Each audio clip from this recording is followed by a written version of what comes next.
In today's episode, I have Nicky Billou on with me. Nicky is host of the number one thought leader podcast in the world, Thought Leader Revolution.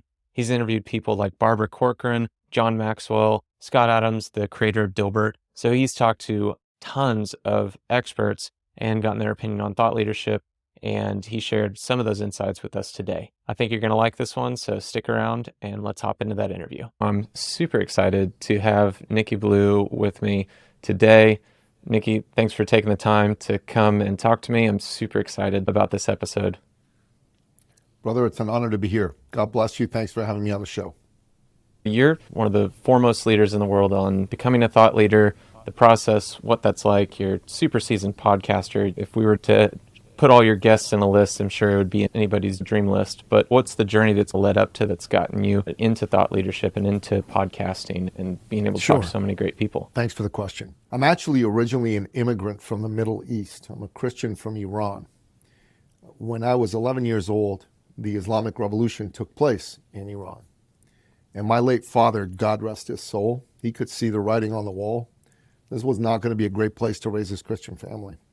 So he made a plan, and he eventually got us out of Iran. And we settled where I now live in Toronto, Ontario, Canada. Now I was 11 years old. I was pissed off to be leaving my home and my friends. But looking back now, my God, what an amazing thing my father did. He changed the trajectory of our family's history. He took us from tyranny to freedom. And because I'm someone who was born in tyranny and I now get to live in freedom, I have a very strong appreciation for it that maybe someone who's born in freedom doesn't have. I believe freedom is the most precious gift given to us by God. And freedom requires free expression and free enterprise to stay alive. And if you don't have free expression, if you allow the voices among us who are trying to say, that speech is bad, this speech is good, we agree with this speech, we don't agree with this speech. And if you start to buy into that, you're basically giving up freedom inch by inch until it is gone. Today, there are certain things that if you say can have you and your life completely destroyed. They call it canceling. And it's very important that we stand up against that sort of behavior and that we don't put up with it. Nobody can cancel you without your consent, and nor should you agree to anybody being canceled, even if you find their opinions uncongenial to your own, because it's that important. And I became a champion for freedom, and free enterprise can't exist without free expression, and free expression can't exist without freedom, bedrock of freedom. So that's me. My father, he too was a champion for freedom. He was an entrepreneur. He was an uplifter of people. If he knew you and you were looking for work, he'd make some calls and get you a job. If you were looking to start a business, he'd sit down with you and help you start that business. He'd bring you advisors. He'd even get you access to capital. If you were trying to buy a car, a house, or an apartment, and you didn't quite have enough, he would top you up so you could buy that car, that house, that apartment. Now you might be thinking to yourself, hold on, Nicky, who does that? I'd say the late, great Napoleon Billou, for one. Why would he do such a thing? Why? First of all, he was a devout Christian. He believed as a devout Christian he'd been blessed by God, and it was his duty to share those blessings with others. But secondly, he did it because he could. He had the financial wherewithal to be able to be of service and help to other human beings. And me, I just wanted to be like my dad growing up. I wanted to be somebody who was an uplifter of people and of human beings. And I saw from my dad that all the best people I knew were all entrepreneurs. They had the courage to go after their dreams. They created all the jobs, because God knows big business and government don't create jobs, right? All innovation is done because an entrepreneur has the courage to come up with a new idea and take it out there. They're society's greatest heroes. I wanted to be one. And when I eventually became an entrepreneur, I got into the profession of helping other entrepreneurs be successful. And it really was an honor to do that. And here's what I saw. There's a lot of good people who are entrepreneurs, but they are good at what they do. They aren't necessarily good at business. They don't understand marketing or sales or hiring or firing or culture building or income statements, balance sheets, cash flow statements, other financial statements. They don't understand customer service and IT and systems and structures and processes. And they sure as heck don't understand exit strategies. So they'd be able to grow their business to a point, and then they would hit a wall. That point could be as little as $100,000 $1,000 and it could be as much as $100 million, but it would happen. And so I saw this. I'm someone with a business background, come from an entrepreneurial family. I understand business and all the elements that make it successful. And I also went to school, got my undergraduate degree, Bachelor of Commerce at the University of Toronto, business degree, Masters of International Business Diplomacy, Georgetown University in Washington, D.C., degree in business and international politics. I get all this stuff. So I thought, I'm going to help these people. I'm going to help them get past the limitations that they have.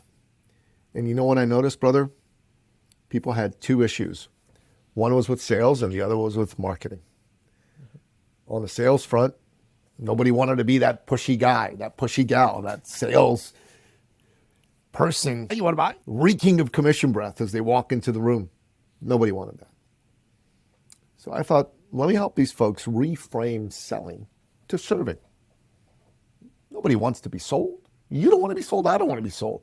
I love to be served. I'm sure you love to be served too. By caring human being and just rewiring people's thinking around that, help them double, triple, quadruple their success. And then marketing, thought leadership. So many people don't stand out from the sea of sameness. What do? I'm a coach. I'm a consultant. I run a car dealership. I'm a mortgage broker. I'm a realtor. I run a clinic. And nobody cares. Honestly, unless in the moment they have a need for that, they don't care. Yeah. You need to talk about what you do for people. My father used to tell me, business isn't about money, son, it's about people. After all, how do you make a business go? You solve problems for people, and then you make a profit. Think about it. You got to solve an acute problem for an amazing person and make an awesome profit. That's business for you. And as far as my father was concerned, you needed to approach life and business that way. And most people, their marketing efforts are, we're the biggest, we're the best, we're the greatest. Nobody cares. They care about themselves. People don't buy their way into something, they buy their way out of something. They're buying their way out of a pain. And you need to speak to how you solve that pain. So thought leadership is about showing your expertise and how it's relevant to others.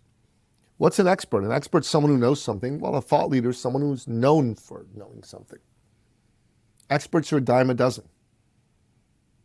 Thought leaders are rare and valuable. When you become a thought leader, you're known for what you can do for others. That really is the bottom line.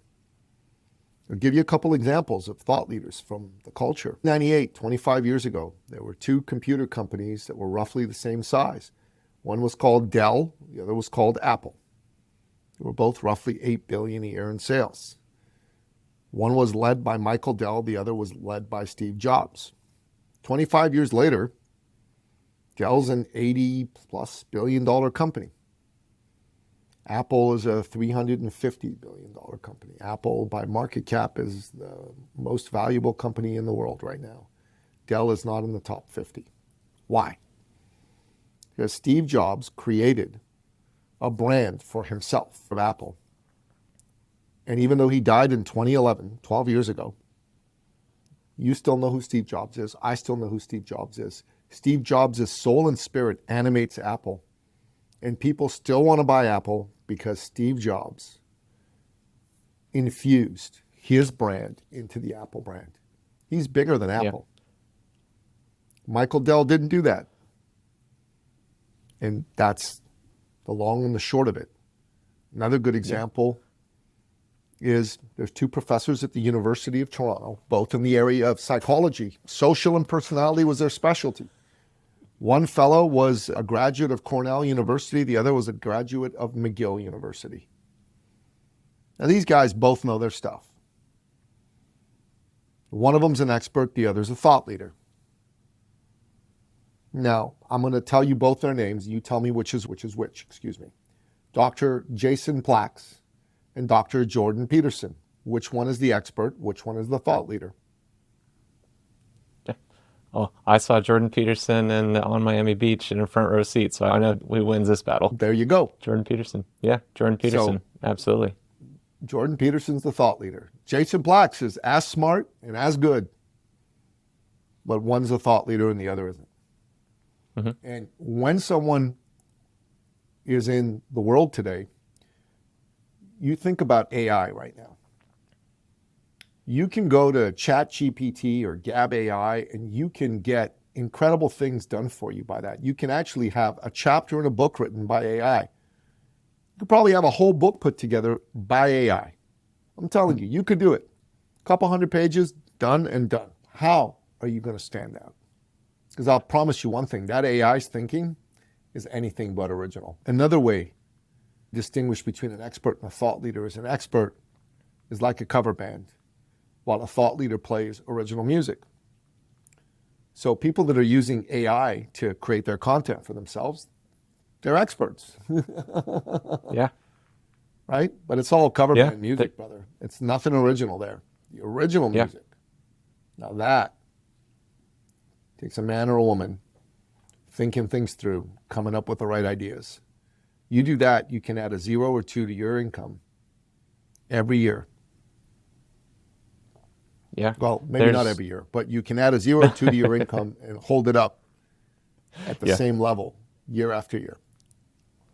Yeah, there's so much good there with plenty of things to jump off on. And I've got questions to follow up on that. But one thing that has been striking to me, especially with all the Chat GPT stuff, is you and I are in lockstep on that, because I think what'll happen is these massive corporations that are there with tons of cogs and gears in the wheel, they're going to start using Chat GPT. And so you will be able to do just as much in a smaller organization as some of these large organizations can in a large variety of industries.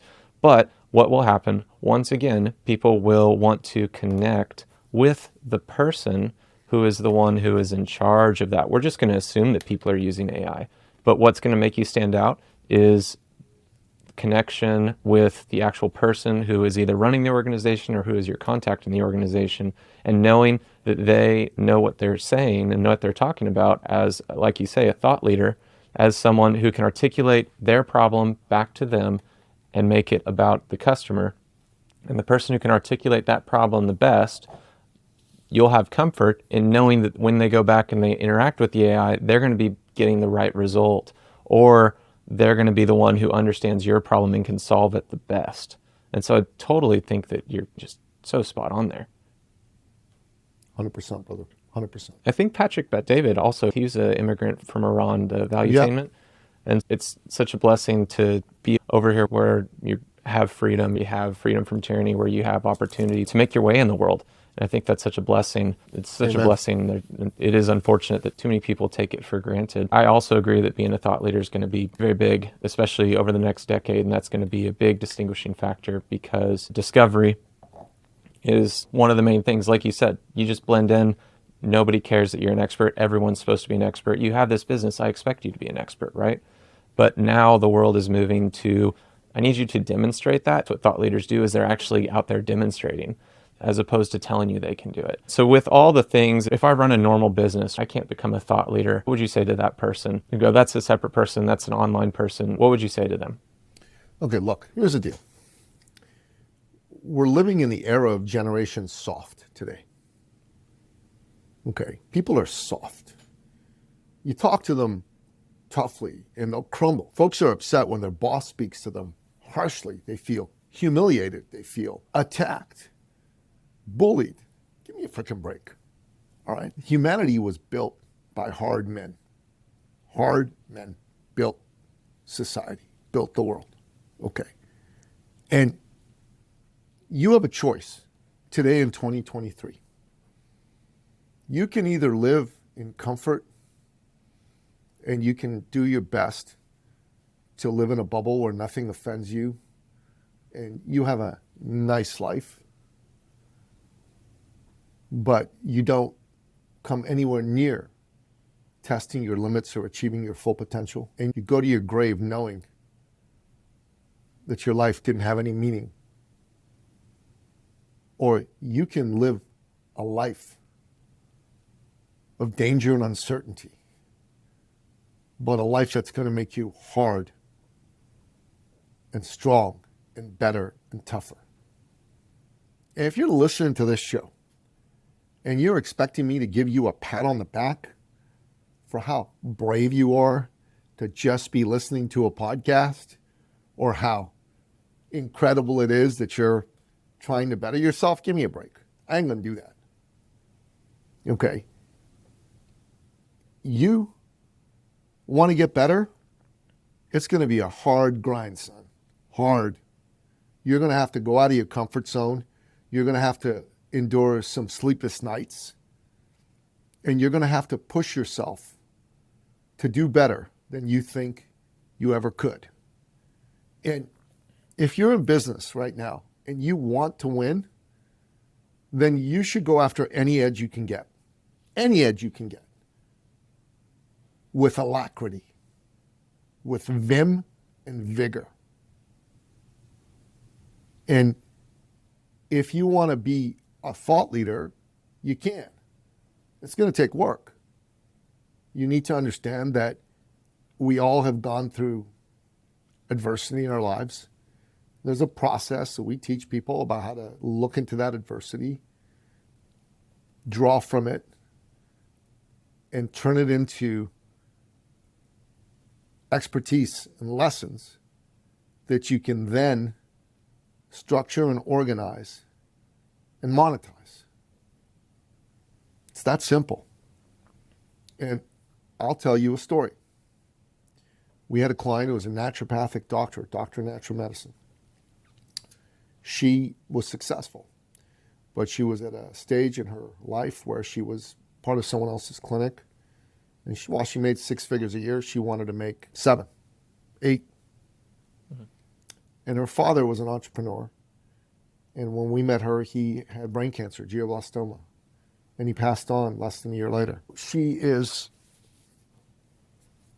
somebody who wanted to honor her father by being successful.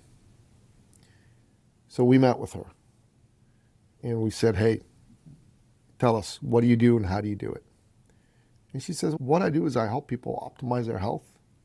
And I've got a variety of tools, but I can help anybody optimize any aspect of their health.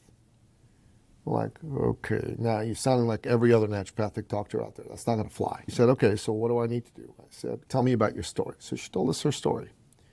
She was in school. She was studying to be a marine biologist, and she had no energy, like none. And she went to see a regular doctor who said, well, you probably just need to sleep more, but she was already sleeping 16 hours a day. So then she met a naturopathic doctor who helped her find out that the way she was eating was what was causing all this.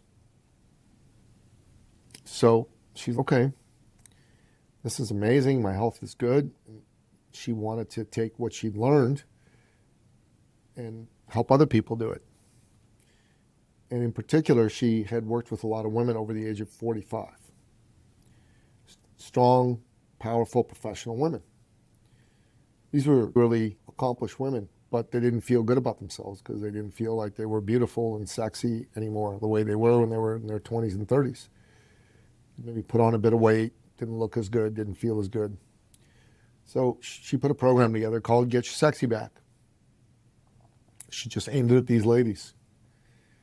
And we helped her do that. We helped raise her fees because she was undercharging, undervaluing herself. It's another thing that's a no-no for thought leadership.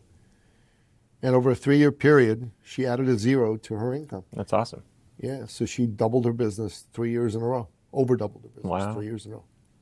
And that is really what you need to do as a thought leader, is you need to get clear on your own experience, draw from it, bring that to the people that you potentially can help, and then give them a message that speaks to the pain they're feeling now, and show them a solution on how to solve that pain.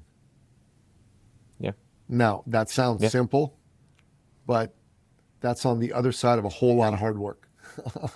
Yeah, it's true. That's most of the things we buy are getting rid of some form of pain. Yeah. And that's a huge part of it. And so when you're out there and gaining the thought leadership, I've noticed, obviously, you're a very seasoned podcaster. Have you used podcasting to grow your business? And not only on the hosting side, but on the guesting side too. I know you've done a lot you're on my podcast, and there's tons of opportunity. And I feel like podcasting it's like the gem, the hidden gem that's like out there, and like people know about it, but they're not quite sure about it. But yeah, how has that helped you? That's a good question. So Here's the deal. A lot of people are trying to make money using strategies that are old, like from 3 years ago, 2 years ago, or even last year. They're trying to do paid traffic. They're trying to do SEO. SEO doesn't really work the way it used to. And paid traffic, it's great. You need to spend $300,000 a year to do it, and most people don't have that kind of money. Yep. So what we do is we show people how to go on a podcast as a guest. So zero ad spend. Maybe pay $50 a month to be on Podmatch, like we do, right?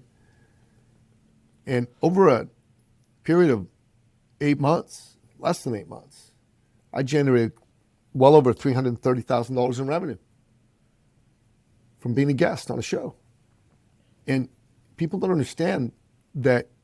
Is that possible? Yeah, but most people who go on a show, they don't make any money as a guest because they just go on a show. It's not a strategic thing that they do. They don't go out there and pick the shows properly.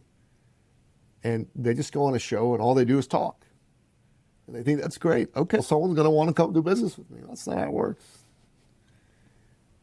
There's a whole strategy involved in going on a show. You need to pick the right shows. Shows that are hosted by people who are folks that reach people that you want to do business with, folks that are people you want to do business with. And you need a narrative that you develop, a very powerful narrative. And you need to come on a show wanting to share that narrative. And you're not going to say the same thing on every show, of course not, because show hosts are going to ask you different questions, but the narrative needs to be the same. I came on this show, and I do what I do on every show. I tell my backstory. And then once I tell my backstory, then I wait to see what other questions you're going to ask. And I'll answer those questions, but there are some points I want to make, and I make those points. So, when that's done, and then there's a few other things that are part of kind of my secret sauce. When that's done, you can generate a lot of interest in what you have to offer. But when it's done wrong, or when you just get on a show to get on a show, it's not going to work for you. It's not going to work for you. Yeah. And on the hosting side, how is that? Have you been able to use the hosting side? Because you've got 2 podcasts, your Thought Leadership podcast, which is Thought Leader Revolution, which is fantastic. I just became a subscriber today because I really like what you have to say on there.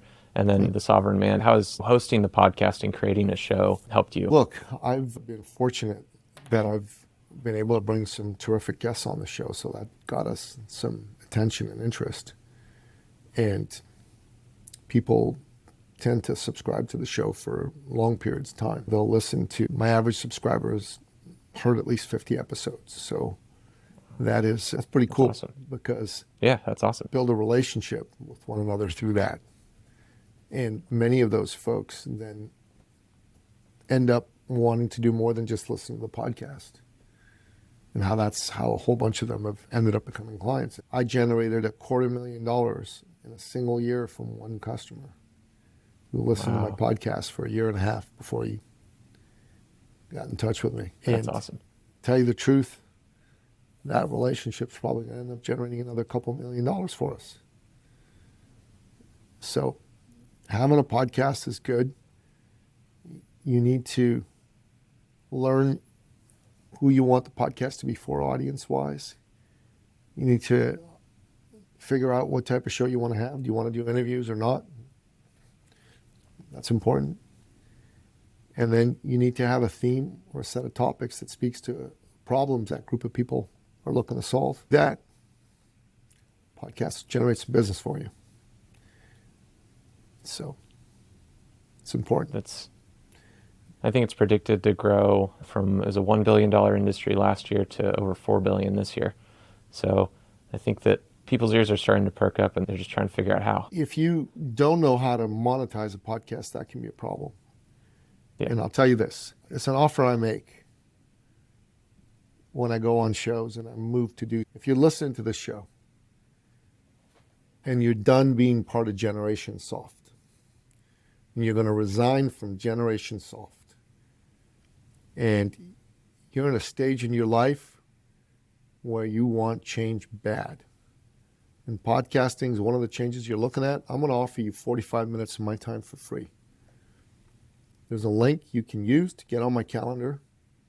And let's have a real conversation about where you're at, where you want to go, and what you're thinking about in terms of podcasting. And I'll lay out a blueprint for you, free of charge. Mm-hmm. But there's a catch. And the catch is, don't waste my time. Don't waste your own time. Only come on if you're ready for change, real change. If you're looking for information, go on Google and Google it. Plenty of information out there. Yeah, it's true. You can go find plenty of stuff, but there's a distance. You're like the very sharp knife that just gets it done and can be the shortest distance between point A and point B. You got it. So with all the guests that you've had and that you've interviewed, what would you say are the two most paradigm shifting things that you have learned from podcasting with your guests? One is that you can't do it alone. You can't do it alone. You need to be mentored and coached. Okay? And the people that try to figure it out on their own, they're crazy. The great Robin Sharma, who was a client of mine at one point, said to me, if you ever want to double your income in any given year, you have to triple your investment in personal and professional development. Triple. And that means you got to hire the coaches and mentors. You got to join the masterminds. You've got to do the courses, right? You've got to read the books and attend the conferences. You got to do that. If you're not willing to do that, you're not going to win. If you're not willing to invest in yourself, you're not going to win. Successful people invest in themselves. It's that simple. I have 6 coaches I currently work with. 6. I have a business coach, coaches me in business and sales. I have a speaking coach, coaches me on public speaking. I have a relationship coach for my relationship with my significant other. I have a relationship coach for my relationship with my teenage sons. I have a health and fitness coach, coaches me on leaning out and getting healthy and fit. And then I have a coach who coaches me on meditation and manifestation. That's 6 coaches. I put my money where my mouth is. If you're listening to this and you spend $0 on your own personal and professional development, why? Why would you not give yourself a leg up in achieving victory? Okay. And secondly, there's 4 characteristics everybody has to have if they want to win in life or in business. Number 1 is you have to be decisive. Successful people are decisive. Decisive is a word that comes from the word decide. Decide means to kill off the alternative. Side is the root of the word decide. It's a Latin word. It means to kill. Other words with side in it are homicide, suicide, genocide. It's all about killing.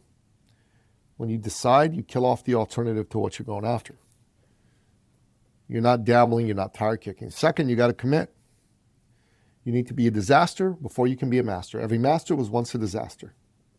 You must commit. Okay. And you've got to be willing to be terrible before you're bad, before you're mediocre, before you're average, before you're good, before you're great, before you're iconic, before you're the best that ever was. That's what commitment is. You're in it to win it, not I'm here for 3 months, 6 months, a year. Okay. Thirdly, you got to be coachable. You got to have a coach. I think that's pretty sensible. We've already talked about this. You got to be coachable. You got to take your coach's coaching. Fourthly, you got to be resourceful. The great Tony Robbins once said, doesn't matter what level of resources you have. What matters is how resourceful you are. How bad do you want change? Tell you a story from my own life. A decade ago, my then wife, seemingly out of the blue, decided she didn't want to be married to me anymore. I was completely shocked and surprised. Maybe I shouldn't have been, but I was. And I spiraled for a while. I slept on my mother's couch, didn't make any money, couldn't provide for my family. It was terrible. A friend of mine bought me a ticket to go to a conference. And I was good because I couldn't afford the ticket. I saw a man deliver a talk. And at the end of the talk, man, it Talk really spoke to me. I bounded on stage, extended my hand, introduced myself, and told him my story. And when I was done, I said, you know what? Maybe I need to hire you. And I was shaking like a leaf. I was so scared. And he looked at me and he said, maybe you do. But you need to know that my minimum fee is $5,000. I get paid upfront, in full. I offer no guarantees and no refunds. You still want to hire me? And I'm like, whoa. I don't have that kind of money. He said, I'm going to give you some free coaching. I said, free coaching? That sounds great. I love free coaching. He said, it doesn't matter how much money you have. And I looked at him. I'm like, what? I'm sorry. I thought that was all that mattered because you want $5,000 from me. He said, no. He said, listen, kid, I don't need your $5,000. I got lots of clients, and I got a lineup of people wanting to work with me that'll pay me even more than your $5,000. So I really don't need you. You, on the other hand, need me because you're a grown-ass man whose wife kicked him to the curb, who's sleeping on his mother's couch, is making no money, and can't take care of his family. I got that right? Ooh, that burned to hear that. Burned to hear him say that. But he was right. So I sheepishly nodded my head and said yes. And he said, so we're clear that I don't need you and you do need me. And you need to get clear on one thing. How bad do you want change? He said, how much longer do you want to put up with this? A day, a week, a month, a year, 10 years? I'm like, I got it. Give me a couple days, I'll be back. I said, I made an appointment to see him in 2 days at his office. Coincidentally, his office was a 2-minute walk from my house. It's really bizarre. Wow. So at the time, I was a personal fitness trainer. I picked up the phone. I called a couple of men who I'd been in conversation with who had said neither yes nor no to me. Okay. I called them up with a lot of energy and urgency. And I said, hey, I got good news. They said, okay, what's the good news? I said, you're fat and you need to lose weight. And if you don't, you're going to have a health event and you might die. And I said, yeah, okay. And I said, and I'm broke and I need money because I need to see my sons. I haven't seen them for a long time. And they go, yeah, I get that. And I said, so I'm going to give you the deal of a lifetime. Half price, but there is a catch. You need to pay me now. And you need to say yes now or no. So what's it going to be? Yes or no? They each said yes. They gave me $1,000 each, and we went. So I was pleased as punch. A couple days later, I go see this man. His name is Bill.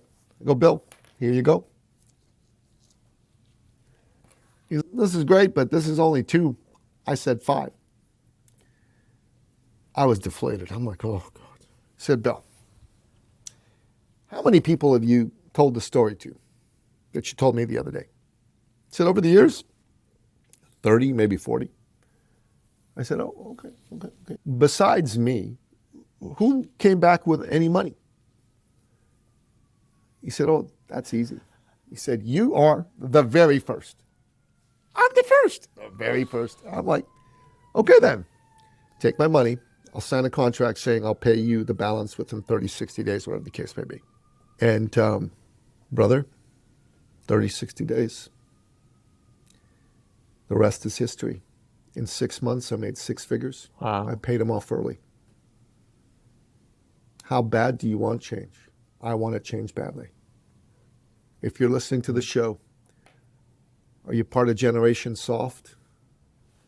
Are you one of these people who just dreams and doesn't do anything, then blames the world because you're too fat, you're too broke, your relationships suck, or you don't even have a relationship? As if that's who you are, how much longer do you want to be a part of Generation Soft? How bad do you want change? If you want change bad enough, you'll take action. You'll take me up on the offer I made earlier in the show. And if you don't, you won't. But I'm here I'm not talking to the sheep. I'm here to wake up the lions. Yeah. It's those little interactions that can become life-changing events. Yeah, there's quite a bit there. That's quite a few. It's pretty fantastic to see. What kind of coach was he, out of curiosity? Oh, coach people and how to create a brand for themselves and make money. That's what he did? Okay, that's cool. So, when you're thinking through creating a personal brand, how do you make one that's compelling if you're getting into thought leadership? Brother, I think I've been answering that question the entire episode, right? You Yeah. need to focus on serving others, not yourself. You need to understand that people are buying their way out of something, not into something. Stop talking about how great you are. Start talking about how wonderful the people are that you help and how horrible it is that they're in pain. And you need to resign from Generation Soft and join Generation Hard and make a commitment to speak truth inside the work that you do. Now, I got a whole program and process to show people how to create their thought leader brand.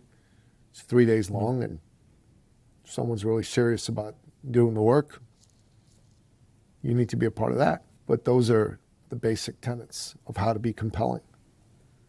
People who are not compelling are soft, speak softly, do not in any way take any kind of a stand. They don't tell the truth. They try to look good.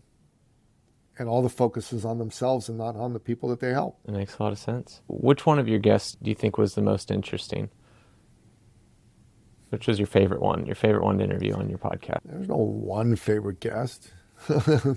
Mark Von Musser, who's my mentor, he's been on my show 8 times. So he's somebody who I really value because he has really smart things to say. And here's what Mark would say to you if you're listening to this, is you got to be yourself, you got to be real, you got to be authentic. And I can tell you a wrap-up story, and then we can wrap this amazing show up. So, 5 years ago, I was introduced to a woman who ran one of the world's largest personal and professional development firms, Canadian arm. She was a country director for Canada. She was a rock star. But she wanted to grow fast, so she brought on a fella to help her run the company whom she thought was very talented. Kind of like Steve Jobs bringing on John Scully back in the day with Apple. And just like Steve and John, at first they got along real well. They did great things together. But just like Steve and John, after about a year or so, their visions of the future diverged and they clashed. And her board sided with him and kicked her out, just like Steve Jobs got kicked out of Apple. Now, how do you get kicked out of a company you started? Right? Yeah. But it can happen. She was lost, bereft, and unsure of what to do next. She gets connected to us. And my lady and I, we could see this was a good person who was hurting. So we poured love into her. And we helped her get clear on who she was, what her message was, so she didn't sound like everybody else. We helped her own her value so she didn't undercharge. And we helped her get into action. In her first month with us, she made $10,000. In her second month with us, she made $12,000. In her third month, she made $18,000. In her fourth month, brother, she made $62,200. It's absolutely incredible. Yeah. That figure will become germane in a moment or two. So she lives in Ottawa. I live in Toronto. It's a 5-hour drive. My oldest son, who's 17 now, was 12 at the time, he had a soccer tournament in Ottawa. She has a son his age. So I called her up and I said, hey, my son and I are coming to Ottawa for a tourney. how would you and your boy like to come and hang out with us, watch a game, maybe grab some lunch after? And she said, I'd like that very much. So she brought her son over, and my son's team won the tourney, which is fabulous. We had lunch, and then off we went our separate ways. It was very nice. Now, a few weeks later, we had one of our quarterly branded thought leader immersion workshops in Toronto. This is where we teach people how to become thought leaders, how to monetize that and make money. We'd gotten to the portion of the event where we did our upsell. This is where we tell people how they can work with us. The way I do it is I actually ask our people to share what they got out of the program. You know what I'm saying? So I don't pitch. They do it for me. It's brilliant. Mm-hmm. Yeah. So we were at that point in the program, and I said, who would like to share? And she just bounds up on stage. She doesn't even put her hand up. She goes, me. And I'm like, okay, great. She's keen. She gets on stage. She's smiling. She's looking over the crowd. And I'm standing behind her. I see her shoulders start to heave. And I'm like, what's going on? Her shoulders are heaving. And then I hear a sob. I'm like, is she crying? And then, yep, another sob, sniffle. Yep, she's crying. Oh my God, why is she crying? What did I do? That's where I went. Yeah. And then my lady Teresa sees her crying, and she's a very sweet and sensitive woman, my lady. And so she brings her a box of tissues and just puts her hand on her shoulder and says, are you okay? And she goes, like that. And I'm like, oh crap. But I'm looking calm on the outside. So she turns to me, and she's still sobbing and sniffling and blowing her nose. And she says, Nicky, you didn't know this, but when you and your little son were in Ottawa, and me and my little son came to visit with you, my little boy asked me, Mommy, Mommy, Mommy, who are we going to go meet? You know how little boys are, man, with all that boy energy. It's awesome. And she said, oh, sweetheart, we're going to go meet Nicky Billou and his son. And then she said, oh, Nicky. And then my sweet son, he got so very quiet and so very serious. And he said, oh, Mommy, are we going to meet the man who saved our family? Brother, you may have gathered that I am not a modern, soft man. I do not cry in public. I cried. A lot. We hugged. Everybody went, oh, and they clapped. And in between all that, she's still sniffling and crying. And she said, Nicky, when I first met you, I didn't tell you this, but the bank was about to foreclose on our home because we hadn't paid our mortgage in months. My husband and I, we were fighting every day like cats and dogs about money. Number one reason why families break up, money. And she said we were doing it in front of our 3 kids, our 3 boys.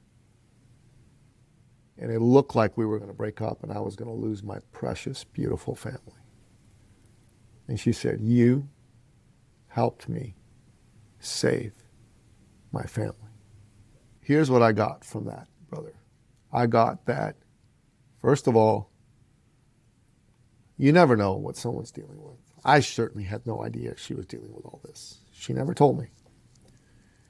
And it is my duty and your duty to make a difference for people. And remember, everybody God sends to you, he sends for a reason. And I just asked God, yeah, God, this was incredible. Please give me the opportunity to serve more people like her. And here's the other thing. That little boy was the best salesman I ever had. All the prospects in the room, and there were 8 of them, and it's a high ticket program, okay? They all signed up on the spot, every single one of them. There was no negotiating or I need to think about it. None of that. That's the power of an authentic conversation. And it was not a strategy, a technique. I had no idea it was coming. Yeah. It was just a woman being real and me being real, and that was all there was to it. And that, my friend, is my wrap-up story. Well, there you go. That's a fantastic story. It's amazing when you can help and help people that much and make it about them. So I really appreciate you being on here. I know you've had your stuff that you'd mentioned before, but just for anybody who's made it to the end, they don't have it right in front of them. What's the best way to get in touch with you and connect with you and take advantage of the generous offer you made? So I'm going to just say this, right? Don't just get in touch with me. If you want to find out about me, go Google my name anywhere. There's podcasts there. There's books on Amazon, to your heart's content. If you want to talk, resign from Generation Soft and tell me I want change bad, then you go to ecircleacademy.com/appointment and you book a free coaching call with me. 45 minutes of my time is yours for free. But that's all I ask, is that you write in the notes, I want change bad. And then we'll sit down and we'll have a talk. All right. Well, that's awesome. I appreciate you coming on. Thanks for having me. Sharing these stories. And yeah, I appreciate that. It's a pleasure and an honor, my friend. Thanks for giving me the chance to speak with you and to speak with the people that follow you.